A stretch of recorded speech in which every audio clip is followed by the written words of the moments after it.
지난번 출연해주시고 뵙고 싶다는 분들이 참 많았어요. 댓글로도 언제 나오시냐 물어보시는 분들도 많았었고요. 그래서 오늘 함께 하려고 합니다. 염승환 이사님과 만나볼게요. 안녕하세요. 네, 안녕하세요. 잘 지내셨죠? 네네. 네, 바쁘시죠 요새 뭐? 요새 뭐 네. 그쵸, 이게 시장이 변동성이 너무 커가지고 네. 예, 뭐 9월부터 되게 좀 바빴던 것 같아요. 9월부터 이제 시장이 좀 사실 좀 위가 열리다 보니까 뭐 4천도 가고, 그래서 또 주식 잊고 계셨던 분들도 관심을 좀 가지시는 것 같고, 또 새롭게 하려는 분들도 많이 계신 것 같고, 그래서 좀 어쨌든 좀 바쁘게 좀 지냈던 것 같습니다. 네. 말씀 중에 시장 변동성이라는 말씀을 해주셨는데 네. 시장 어떤 상태예요? 건강하다고 볼 수 있어요? 근데 이게 이제 변동성은 좋은 건 아니죠. 사실 너무 이게 변동성이 크니까. 근데 이렇게 많이 올랐는데 이런 조정 나오는 건 이게 이상한 게 아니라 저는 그냥 건강하다고 봐요. 그러니까 이거죠. 아무도 어떤 태클도 걸지 않고 모두가 AI를 이제 찬양하고 네. 뭐 막 이런 부분이죠. 그러니까 버블 얘기도 안 나오고, 오히려 그러면 주가가 계속 이제 급등을 하면서 결국엔 버블이 터져버리는 거거든요. 근데 지금은 이게 중간중간 뭐 마이클 벌이라는 분도 뭐 나와서 뭐 이거 버블 아니냐 뭐 이런 얘기를 좀 꺼내 들고 있는데, 결국 그런 것들은 시장이 이제 한 번씩 이렇게 너무 좀 위로 가는 거를 좀 제어하면서 적절하게 속도 조절해주는 역할을 하거든요. 그래서 지금 이 조정 자체는 저는 상당히 건강하다고 보고 있고요. 거기다 금리나 또 한이 많이 막 그러고 있잖아요. 근데 사실은 방향은 다 압니다. 모두가 내년에도 금리는 낮아진다, 이걸 알고 있지만 시장은 이제 마치 좀 약간 이제 계속 강하다 보니까 좀 조급증에 걸린 것 같아요. 할 거면 계속 해야 되는 거 아니야, 금리나. 근데 갑자기 안 한다고 하니까 좀 이제 약간 짜증을 낸 거죠. 예, 그게 이제 주가의 변동성으로 나왔는데, 지금의 어떤 뭐 미국이든 한국이든 그 많이 오른 상황에서 이런 변동성 자체는 늘상 있었던 일이고, 이런 어떤 변동성 후에 또 시장이 다시 한번 레벨업 되는 경우들이 과거에도 많았으니까 이 조정 자체를 뭐 이상하다고 생각할 필요는 저는 전혀 없다, 이렇게 좀 말씀을 드리겠습니다. 4월에 그때 이사님 뵙고 그 말씀해주신 내용 기반으로 해서 기사 썼었거든요. 그때 제목 제가 미장보다 국장 이랬었는데 바로 4천 이제 또 치고 올라가는 그런 흐름을 보여주기도 했었죠. 오늘 말씀도 기대해 보겠고, 제가 그거 하나 여쭤보려고. 환율 얘기가 너무 많아서 요게 우리 PD님도 궁금해하셔서 요 질문 달라고 좀 말씀 주신 분들이 많았었어요. 근데 환율은 이제 이 환율은 되게 복잡하잖아요. 이게 변수가 너무 많은데, 그냥 일단은 그 달러랑 우리 원화와의 비교거든요. 그럼 달러 가치가 높으면 당연히 환율은 올라가는 거고, 달러가 떨어지면, 근데 올해 달러가 약했단 말이에요. 근데도 왜 이렇게 그 환율이 올라갔을까? 이제 과거랑은 좀 이제 공식이 달라진 게, 사실 달러라는 건 미국의 경제를 나타내는 거니까 미국만 좋고 한국 경기 안 좋으면 환율이 오르는 게 당연해요. 그게 작년이에요. 작년에는 전 세계 경기를 보면 미국 혼자 좋았어요. 그러니까 환율이 오르는 거는 이상한 게 아니고, 거기다가 계엄 터져서 우리나라 불확실성, 이게 이제 환율에도 영향을 주거든요. 근데 올해는 아니거든요. 올해는 경기 모멘텀이 우리가 더 좋아요. 사실은 소비 경기도 그렇고, 거기다 불확실성 해소됐죠. 이제 대통령 선거도 다 끝났고 정치도 많이 안정감을 찾고 있고 예전보단 그런 상황인데, 그러면 환율이 이제 1,400원 아래에서 좀 안정감을 찾아야 되는데 오르는 건 다른 요인이 생겨버린 거죠. 그 서학개미분들은 인정하지 않을 수도 있지만 데이터는 그게 맞아요. 데이터 상으로는 개인 투자분들이 미국 주식을 역대급으로 많이 샀어요. 과거랑은 비교가 안 돼요. 특히 10월 달에 산 금액이 거의 9조 원에 달한다고 합니다. 월간 기준으로 역대 최대고, 이게 뭐 개인 투자만 산 게 아니라 뭐 기업들도 해외 투자 많이 하죠. 연기금도 국내 주식보다는 이제 해외 주식을 늘리니까 이게 겹치면서 한마디로 달러 사냥한다 그러더라고요. 달러를 이제 워낙 많이들 선호하는 지금 우리나라 특히 투자자분들이. 그래서 그게 이제 반영이 되면서 뭐 그러면 당연히 달러를 원하고 원화를 팔아버리면 원달러 환율이 오를 수밖에 없잖아요. 근데 그 규모가 우리나라에 달러 들어오는 돈보다 더 많은 거야. 그게 이제 너무 많았던 게 큰 원인 아닌가. 그래서 우리나라가 올해 역대급으로 수출이 많아요. 이 경상수지 흑자가 역대 2위라고 하더라고요. 그럼 경상수지 흑자는 뭐죠? 달러가 들어오니까 환율 하락 요인이거든요. 근데 그런 요인에도 불구하고 이 개인 투자분들이나 이런 이제 달러 사냥을 워낙 많이들 하시다 보니까 나가는 돈이 더 많아서 이 부분이 영향을 줬다. 이거는 이제 이창용 총재가 실제 했던 얘기죠. 그래서 그 부분이 좀 컸고, 그다음 또 한 가지가 돈을 너무 많이 벌어요. 우리 한국도 국채 발행하는 거 보면요. 최근에 국채 금리가 엄청 튀었어요. 근데 미국이 찍는 속도보다 한국이 지금 더 빨라요. 그러면 이게 상대 비교라 그랬잖아요. 원화 가치가 더 떨어져 버리는 거예요. 예. 달러 가치보다. 거기다가 최근엔 좀 달러가 또 올랐어요. 하필 이 타이밍에 미국 셧다운 들어가고 연준이 뭐 금리 인하 안 하니 뭐 이러니까 달러가 또 튀어버렸죠. 그러니까 이 조건들이 맞물리면서 그냥 1,450원, 70원 이렇게까지 간 건데 제가 말씀드린 요인들을 하나하나 또 되짚어 보시면 결론적으로는 내년에 환율이 떨어질 확률이 높아요. 네, 왜냐하면 이제 금리 인하 들어갈 가능성이 높잖아요. 그래서 12월 10일 날 지금 확률은 다시 80%로 금리 인하 확률이 좀 올라갔죠. 그래서 만약에 금리 인하가 12월부터 된다면 내년에 한 3번 인하할 거고요. 케빈 해시시라는 이제 국가경제위원회 위원장이 다음 달에 아마 그 연준 의장이 선임이 될 것 같아요. 그래서 5월부터 임기를 시작을 할 텐데 이분은 완전 트럼프파입니다. 트럼프의 정책을 이어받아서 금리를 굉장히 좀 밑으로 내리는데 힘을 많이 쏟을 사람 같아요. 그러면 금리 인하하면 미국의 달러 가치는 떨어지게 돼 있거든요. 그래서 그걸 보면 내년에 환율은 좀 더 지금보다 안정화될 가능성이 있고 아까 말씀드린 대로 돈을 지금 너무 많이 풀잖아요. 근데 이거를 당장 정부가 줄이진 않을 거예요.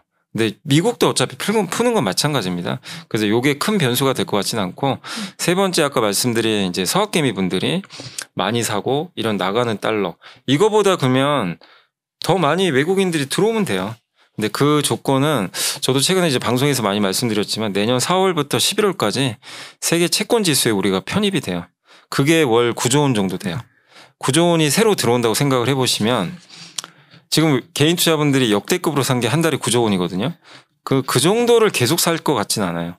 그럼 적어도 내년엔 반대 방향이 나올 수 있다는 거죠. 그래서 이 조건들을 잘 이해하시면 지금 환율이 높긴 하지만 결국엔 저는 개인적으로 1,400원 밑으로 떨어질 것 같다. 내년에. 그래서 너무 환율 부분 우려하지 말자. 우리가 뭔가 경기가 안 좋고 문제 내부에 뭐가 문제가 생겨서 환율이 오르면 그거는 걱정을 해야 되는데 지금은 그 상황과는 완전 별개로 그냥 수급 때문에 이런 거거든요.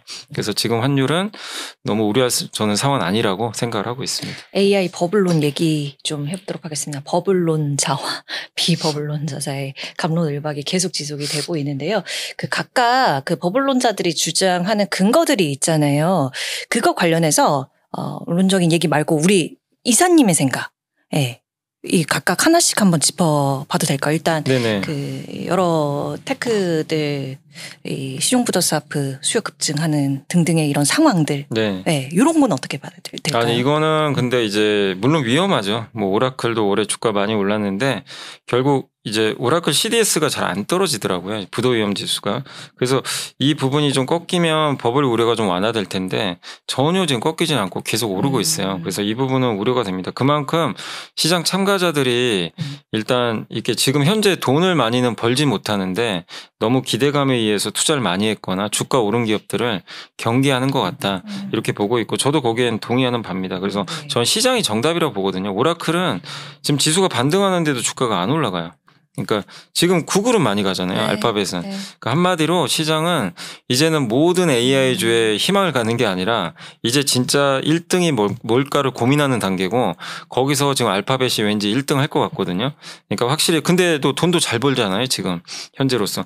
현금 흐름 좋고 투자 많이 해도 버틸 수 있고 1등이 뭔가 보이고 AI 시대에 뒤처질 것 같지도 않고 여기로 시장의 관심이 지금 바뀌었어요. 근데 반면에 오라클은 과연 그럴 수 있을까? 지금 시장에서 걱정하는 건 지금 돈도 이렇게 많이 벌 것 같지도 않고 투자는 계속 해야 되고 이제 이러다 혹시 위험해지면 어떡하지? 그러니까 이거를 뭔가 실적으로 검증해 줘야 되는데 실적 발표는 또 시간이 남았잖아요. 그래서 오라클 CDS가 이제 급등하는 건 저는 이거를 가지고 AI 버블이라고 보지 마시고 특정 기업들이 좀 그러니까 뭔가 취약한 기업들에 대한 시장이 이제 좀 약간 그 선호하지 않는 그런 부분들이 나온 거다. 그래서 이거는 버블론하고는 저는 좀 별개 이슈다. 개별 기업 이슈로 저는 생각을 하고 있습니다. 그럼 제가 이제 바꿔서 좀 질문을 드려볼게요. 일단 시장이 진짜 기업을 선별하는 그러한 단계에 진입을 했다고 말씀을 주셨는데 사실 이제 AI 버블론 하면 그 회계 부정, 이 감가상각 얘기도 있었고요. 순환거래. 이거 결국엔 엔비디아 얘기를 해볼 수밖에 없는 상황인데요. 네, 어떻게 보세요? 근데 이것도 마찬가지로 저는 개인적으로 이게 지금 당장 문제가 될 거라고 생각은 안 해요. 지금 당장은. 왜냐하면 옛날에 이제 IT 버블 때도 이런 일들이 많았죠. 이제 돈 빌려주고 근데 결국 그 회수가 안 돼가지고 망해버리고. 근데 지금 엔비디아는 돈이 엄청 많은 회사인데 사실 오픈 AI는 돈이 좀 부족하잖아요. 이제 여기에 빌려줘서 너 투자할 만큼 해라. 또 우리 칩도 사가고. 그리고 젠슨항은 또 자신 있는 게 엔비디아 칩을 은행에 들고 가면 대출을 받을 수가 있대요. 뭐 그렇게 언급을 할 정도로 자기의 GPU에 대한 이 담보 가치도 대단하다. 네. 근데 내가 이걸 빌려줬는데 오픈 AI가 그러면 그걸 가지고 뭐 정말 돈을 더 조달하기가 용이하다고 생각을 하고 있는 것 같아요. 그리고 사실 엔비디아 입장에서도 오픈 AI나 마이크로소프트가 최대 고객사인데 여기가 무너지면 안 되거든요. 계속 투자를 해줘야 엔비디아 GPU에 대한 수요가 늘어나면서 지금의 주가를 좀 지탱을 할 수 있는 거죠. 근데 아직까지는 문제가 안 되는 게 엔비디아의 기초 체력도 워낙 좋고 그리고 지금은 AI 승자가 누군지 몰라요. 아직은. 이게 뭐 승자가 누구로 결정이 돼서 어떤 기업들이 파산하고 그런 걸 검증하려면 최소한 2년은 걸리거든요. 그러니까 지금 25년도 요 하반기 아니면 내년 상반기까지는 뭔가 그림이 뚜렷하게 나오진 않아요. 네, 그렇기 때문에 단지 그냥 순환 거래 때문에 이게 문제가 생겼다. 이렇게 보긴 어렵고 다만 이제 많이 오른 주가 상황에서 자꾸 뭐 이렇게 채권 발행하고 부채 찍어내고 또 엔비디아 매출 채권 뭐 증가하고 이런 이제 노이즈들이 자꾸 나오는데 사실 엔비디아 매출 채권은 예전에도 뭐 꾸준히 증가하고 있었고 매출액 증가하면 당연히 증가하거든요. 매출 채권 회전 일수도 과거 평균과 비교하면 그냥 평균 수준이에요. 뭐 뚜렷하게 뭐 그게 크게 증가한 건 아닌데 시장이 지금 뭔가 이제 자꾸만 이제 주가가 오르고 이렇게 버블론 얘기 나오니까 뭔가 거기서 약점을 좀 찾아내려는 그런 움직임이 나오다 보니까 이게 좀 약간 와전된 거 아닌가. 그래서 이게 근거가 없는 건 아닙니다. 분명히 나중에 문제가 또 될 수도 있어요. 이 중에 또 어떤 기업은 파산할 수도 있기 때문에 문제가 될 수 있겠지만 그걸 우리가 지금 걱정할 단계는 아니고 그 부분은 27년도에 저는 27년도 정도 가면 한 2, 3년 지나면 AI에서 뭔가 좀 승자는 나올 것 같거든요. 2, 3년이요? 네, 2, 3년 정도 지나면 지금 왠지 구글이 좀 앞서가는 것 같잖아요. 최근 분위기는. 그러면 챗GPT 오픈 AI가 또 가만히 있을까요? 분명히 반격을 할 거고 그러면서 결국 지금 누가 1등 할지는 우리 플랫폼의 역사도 보시면 아시잖아요. 결국엔 누군가 승자는 나오는데 그게 초기에 결정되는 게 아니라 어느 정도 시간이 지나면 그 서비스의 질이나 투자 규모에 의해서 결정이 나거든요. 뭐 아시겠지만 쿠팡도 그렇게 뭐 망하니 많이 그랬지만 결국 쿠팡이 승자가 됐죠. 그렇죠. 예, 근데 그때 당시에는 진짜 승자 될지 몰랐잖아요. 그렇죠. 언제 넘기나. 맞아요. 예. 근데 결국 승자가 되고 지금 몇몇 기업 되게 힘들어졌죠. 예, 쿠팡이 가져가면서 AI도 저는 그렇게 될 거라고 봐요. 근데 그거를 지금 알 수가 없어요. 그렇기 때문에 이 단지 몇 가지 가지고 아 이제 큰일 났다. IT 버블의 그림자가 보인다. 이렇게 너무 확대 해석하는 거는 저는 개인적으로 좀 너무 빠른 거 아닌가 이렇게 생각하고 있습니다. 골고루 안 먹고 완전한 승자 독식이 될까요? 저는 AI 그러니까 이거 같아요. 지금은 저도 챗GPT도 써보고 뭐 구글의 제미나이도 써보고 그 다음에 뭐 엔트로픽의 클로드도 써봤고 여러 개 지금 써보고는 있거든요. 뭐 퍼플렉시티도 써봤는데 일단은 아직은 그냥 다 써요. 뭐 각각의 용도들이 좀 있어가지고 쓰는. 예. 근데 나중에 어쨌든 하나로 다 승자는 나올 것 같아요. 왜냐하면 이 세상은 플랫폼 4개가 공존하는 세상이 아니에요. 우리 카카오톡도 하나만 쓰잖아요. 결국엔 그런 것처럼 하나만 쓰게 되는 그런 세상이 좀 올 것 같고 그거는 한 2, 3년은 지나야 될 것 같은데 결국 한쪽으로 가지 않을까. 근데 요즘의 분위기는 제미나이 3가 너무 이게 경쟁력이 딱 튀다 보니까 갑자기 오픈AI 챗GPT 쓰시던 분들도 요새 갑자기 갈아탔다 이런 분들이 많아요. 이제 벌써 조짐이 보이기 시작하거든요. 올트만도 견제하던. 예. 근데 이제 아직은 포기 못 하잖아요. 왜냐하면 가입자는 아직은 챗GPT가 더 많으니까. 그래서 반격을 하면서 이런 시속 게임이 한 2, 3년 이어질 것 같아요. 그래서 결국 근데 결론은 저는 하나로 압축될 것 같다. 그 회사가 다 가져가지 않겠냐 이렇게 예상을 하고 있습니다. 그러면 일단 최근 분위기로 좁혀서 최근 분위기 1등 구글 얘기, 알파벳 얘기 좀 해볼 텐데 저희가 여기 지금 알파벳발 훈풍이 부는 이 기조 속에서 좀 투자자라면 놓치지 말아야 할 게 있을까요? 이게 첫 번째가 그거예요. 여러 의미가 있어요. 첫 번째는 뭐냐면 이제 이거 훈풍을 먼저 불러일으키신 분이 오마의 현인이시죠. 워런 버핏이 투자를 했잖아요. 저도 그때 딱 투자한 거 보고 깜짝 놀랐어요. AI 투자 안 하실 거라고 생각했는데 본인의 원칙을 버렸어요. 거의 마지막 픽처럼. 예. 그렇죠? 왜 그랬지? 왜 근데 알파벳이지? 이 생각을 했는데 딴데 아니고 왜 알파벳? 한 10분 생각하니까 답이 나오더라고요. AI를 인정한 건 맞아요. 안 할 수는 없어요. 왜냐면 세상이 AI로 바뀌는 건 버핏도 인정. 근데 AI 기업들 비싼 거 알아요. 본인도. 그럼 여기서 그렇다고 싼 기업을 투자하시는 분은 아니에요. 우리가 이제 잘못 알고 있는 게 맨날 뭐 저평가 기업 그건 아니고 적절한 가격에 이제 거래되는 기업을 선호하죠. 근데 그 조건은 세상을 지배하는 기업이어야 돼요. 플랫폼 기업. 근데 구글은 AI 아니고서 딱 AI 떼놓고 보면 세상을 지배한 기업 맞잖아요. 그렇죠. 유튜브. 그냥 구글 지도, 검색. 예, 안 쓰는 게 없죠. 우리 한국만 네이버라서 좀 그게 독특한 생태계지 전 세계 다 구글 쓰거든요. 그래서 여기서 엄청난 현금 흐름 나오는데 이 현금 흐름 가지고 지금 투자도 잘하고 있고 거기에다가 지금 AI 시대의 제일 핵심이요. 자체 데이터가 있어야 돼요. 그래서 네이버의 강점도 그거거든요. 근데 구글은 데이터를 엄청 많이 갖고 있어요. 근데 챗 GPT의 단점. 외부 데이터를 가져와야 돼요. 자기 데이터가 아니잖아요. 그래서 아마 그 점을 간파하고 이 알파벳을 한번 장기 투자 한번 해봐도 되겠다. 그래서 애플을 팔고 약간 알파벳으로 좀 일부 갈아탄 게 아닌가. 저는 그 생각이 들었고 그래서 여기서 이 두 가지가 나올 수 있어요. 첫 번째는 결국 이런 워런 버핏의 투자를 보고 우리가 느낄 수 있는 거 이제 AI도 이제 모든 기업이 가는 게 아니라 진짜 돈 잘 벌고 뭔가 검증된 기업으로 시장이 압축되겠구나. 그걸 처음 느꼈어요. 그게 이제 느껴졌고 그래서 이제 이 워런 버핏 투자에서 현금 흐름을 굉장히 이제 중요하게 이렇게 생각하는 분이니까 그걸 느꼈고 AI는 버블이 아니구나. 그걸 또 한번 이제 느꼈던 사례고 그다음 또 한 가지가 더 있는 게 이 구글이 지금 이렇게 뜨고 있는 이유 중에 하나가 제미나이 성능도 있는데 이제 TPU라 그러잖아요. 요 구글 칩인데 너무 놀라운 게 AI 제미나이 3를 저도 이제 사용하지만 엔비디아 GPU로 학습을 안 했다는 게 저는 너무 충격적이었어요. 저 당연히 엔비디아 거 썼죠. 근데 구글 TPU만 가지고 했다는 게 근데 이제 좀 더 공부를 해보니까 구글이 엔비디아랑 지금 똑같은 생태계를 자체적으로 만들어 놨어요. 그러니까 엔비디아가 우리가 칩만 만드는 게 아니라 거기에 서버에 들어가는 보통 서버렉이라고 하는데 72개 GPU를 이렇게 세워놓죠. 세워놓은 다음에 그거를 케이블로 다 연결을 해요. 그 다음에 이 서버 하나가 아니라 데이터 센터에 이제 수백 개를 깔아놓죠. 옆으로. 이걸 또 연결합니다. 그래서 이제 서로 신호를 주고받거든요.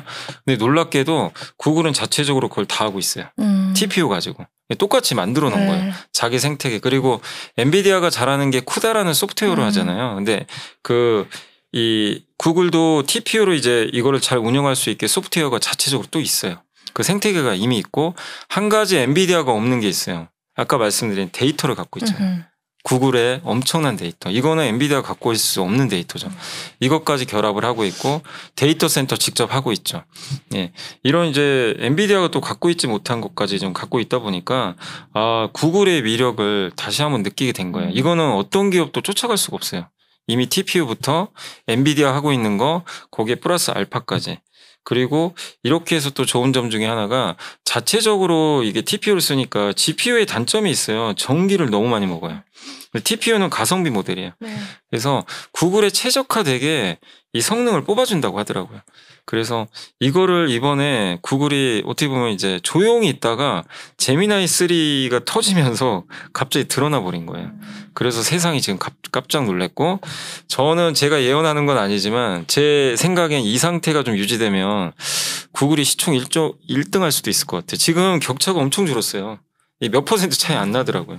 그래서 역전 가능성도 역전했다고 영원히 역전하는 건 아니고요. 또 엔비디아가 반격해서 치고 갈 수 있지만 어쨌든 구글이 지금 놀라운 모습들을 보여주고 있고 지금 제일 좀 반격을 좀 이제 준비하고 있는 사람은 아마 이제 젠슨왕하고 샘 알트만 이 두 분은 지금 뭔가 이제 구글을 또 따라잡아야 되거든요. 그래서 굉장히 치열한 좀 고민을 하고 있지 않을까. 아무튼 정말 AI 생태계에 정말 큰 파문을 일으켰고 구글이 한 역할은 엄청나고요. 버블론을 저는 잠재웠다. 이렇게 좀 말씀을 드리고 싶습니다. TPU요. 지금 말씀해주신 아까 뭐 비용이라든지 전력들 등의 이 효율화에 좀 초점이 맞춰져 있어서 그렇게 잘 돌아가는 걸로 알고 있는데 약간 범용성은 떨어질 수밖에 없다고 하던데 이거 어떤 측면에서 그런 거예요? 그러니까 범용성이 지금 아무래도 이제 구글 전용으로 만든 칩이잖아요. 자기네 안에서만 이 생태계 안에서. 근데 지금 AI 개발자들은 다 엔비디아의 쿠다 쓰거든요. 이 생태계고 엔비디아 GPU는 또 범용성이 좋잖아요. 그리고 사실 AI만 쓰는 칩이 아니죠. 범용성, 확장성이 너무 좋은데 근데 구글의 TPU를 어쨌든 썼더니 지금 효과가 되게 좋거든요. 구글 입장에서. 근데 이걸 가지고 이제 검증은 한번 해봐야 돼요. 범용성까지 생기면 진짜 무시무시한 파워가 생기는데 그걸 이제 이번에 기사를 보니까 메타가 사가겠다 이 기사가 떴는데 근데 과연 메타가 이걸 썼을 때 자기네 시스템 안에서 얼마나 잘 구동을 할지 이거는 또 별개 문제거든요. 그래서 이거는 우리가 검증을 할 수가 없어요. 근데 일단 언론 보도에 의하면 메타가 지금 구축하고 있는 그 데이터 센터 안에 TPU를 받아다가 일단 꽂아서 써보겠다는 그런 것 같아요. 근데 이게 만약에 통하면 이게 진짜 이거는 엔비디아한테 엄청난 이제 그렇죠. 갑자기 급확장성이 생겨. 근데 그게 아니라 역시 구글 안에서만 제대로 이게 되구나. 그러니까 구글 안에서는 제대로인데 다른데 범용성 모델로 이렇게 줬더니 확실히 엔비디아보다는 좀 떨어진다. 이런 확장성이 좀 안 좋다. 이렇게 되면 이제 이 구글은 구글 자체적으로만 할 수밖에 없는 거죠. 근데 구글 클라우드 통해서 임대해가지고 쓸 수 있게끔은 했었잖아요. 네, 했는데 이번에 메타는 그 방식은 아니에요. 메타는 자기가 그냥 아예 엔비디아 GPU 받아서 하는 거랑 똑같이 TPU를 받아가지고 그래서 이게 더 위협적인 거예요. 이게 만약에 메타에서 성공하잖아요. 엔비디아 이제 좀 이제 급해지는 거예요. 되게 진짜 막강한 경쟁자인데 근데 이거는 저도 모르고 여러분도 몰라요. 일단 해봐야 되는 거죠. 그래서 시장이 일단은 모르니까 더 우려하는 거예요. 엔비디아는. 이런 상황이라고 보시면 되겠습니다. 네. 자, 우리 증시로 좀 돌아와 봐서요. 삼성전자랑 SK하이닉스 얘기를 좀 해보도록 하겠습니다. 오늘은 저희 녹화일이 26일인데 오늘은 그래도 괜찮았어요. 네네. 어떻게 봐야 돼요, 삼성전자, SK하이닉스? 아니, 근데 정말 시점. 이제 많이들 물어보세요. 지금 제일 궁금해하시는 갖고 있는 분은 팔아야 됩니까? 안 산 분들은 사야 됩니까? 결국 둘 중에 하나거든요. 네. 근데 답은요, 전 그냥 둘 다 같아요. 둘 다 갖고 있거나 좀 내려오면 비중을 늘려도 괜찮다. 아직은 사이클상. 그리고 앞서 우리가 구글 얘기하고 엔비디아 얘기했지만 둘 중에 누가 이기건 사실은 큰 상관은 없어요. 그냥 아무나 이겨나죠. 왜냐하면 구글의 TPU에도 HBM이 대용량 모델이 들어가고요. 또 엔비디아 GPU도 마찬가지죠. 그러니까 결론적으로는 어느 걸 쓰든 간에 HBM은 반드시 들어가는데 이걸 만드는 업체는 전 세계 3개밖에 없잖아요. 그래서 한국 반도체는 여전히 수요 면에서는 걱정할 게 없고 오히려 더 좋아진 게 구글 때문에 AI 버블론이 좀 들어가 버렸어요.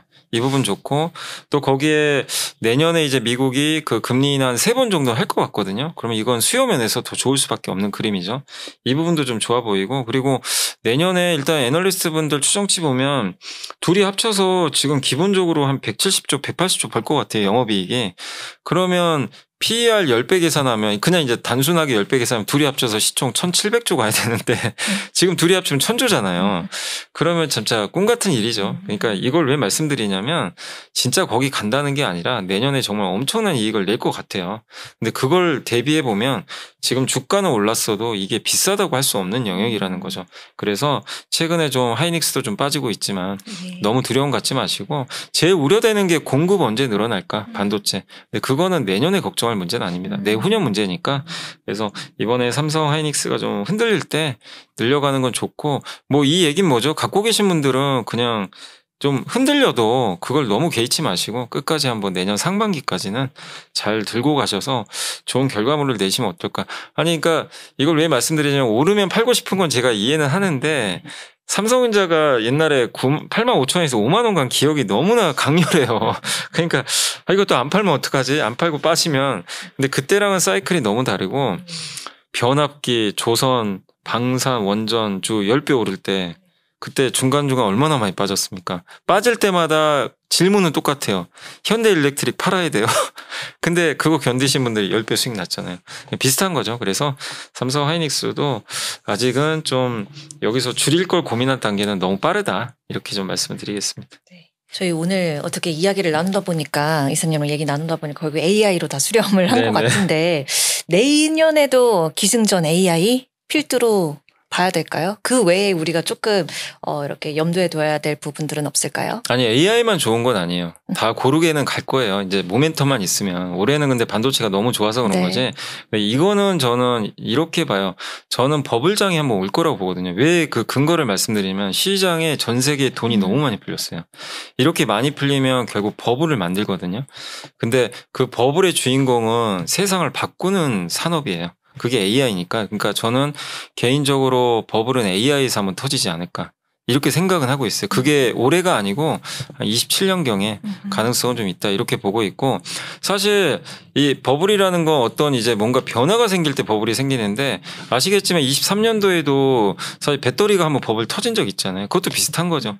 전기차가 세상을 바꿀 거다라는 기대감 때문에 그랬던 것처럼 결국 버블을 생각하면은 AI에 집중하시는 게 좋은데 다만 내년을 봤을 때 그럼 AI만 가는 건 아니고 내년도에도 좋아진 업종들을 찾아보시면 좀 괜찮다고 봅니다. 첫 번째가 일단 그 개인 투자분들이 참 이게 왜 테슬라는 좋아하시는데 현대차를 안 좋아하시는지 모르겠어요. 안 가요. 현대차 뭐 PER 5배. 그러니까 테슬라가 PER이 200배인데 현대차 5배니까 너무 심하잖아요. 사실은. 그게 인기도거든요. PER은 사실은. 근데 내년에는 지난 3년 동안 이해는 해요. 현대차 그룹이요. 이익이 감익했어요. 근데 애널리스트 추정치 보니까 내년에 드디어 증익해요. 거기다 환율 높잖아요. 환율 높으면 현대차한테 되게 좋은 그림이에요.